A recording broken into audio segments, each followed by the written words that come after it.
Wave Sound Audiobooks presents an unabridged recording of Ninth Cycle Antarctica by J.C. Ryan, narrated by Jeff Stewart.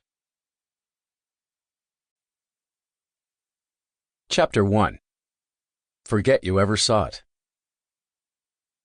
Lieutenant Commander Jack Neville sat back, stunned, after watching the video he and the rest of the rescuers had found among the scattered gear of the TV crew that had disappeared in Antarctica a week before. The transition from rescuer to detainee had been so abrupt that he could hardly believe the events of the past 12 hours. He fully expected to be released once the video had been aired for the 4 men in the room. But why he and his men had been detained in the first place was a mystery to him. His companion, a junior officer, was also silent after watching the video.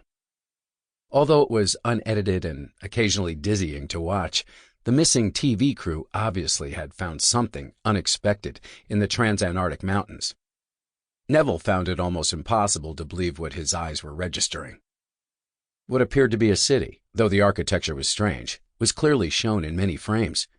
Closer examination revealed no people, other than the TV crew themselves, posed here and there for proportional reference. The city, if that's what it was, seemed to have been constructed for occupants of a similar size to modern men. And yet, no one had inhabited Antarctica when it was discovered in 1820.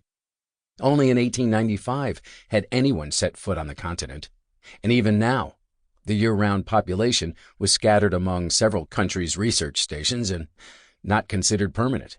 Most left during the winter months.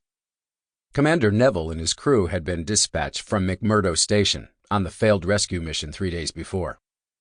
When the TV crew failed to report in, their home office contacted their embassy in Washington, D.C. The request took a full 24 hours to navigate the red tape and make it to McMurdo, and then Neville's team had to attempt to locate the missing crew in a vast wilderness that quickly covered tracks if they weren't constantly groomed. The only trace of the missing TV crew had been some expeditionary equipment, discarded polar gear, and the professional quality camera in which the video had been found, a few hundred feet from the compressed snow road. They called the McMurdo a Munson highway. There was no large predators in Antarctica, if you didn't count the few thousand human beings scattered across the continent in various research stations.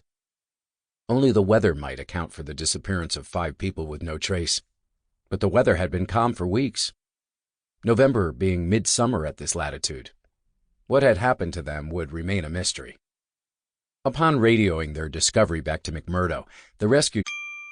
Sample complete. Ready to continue?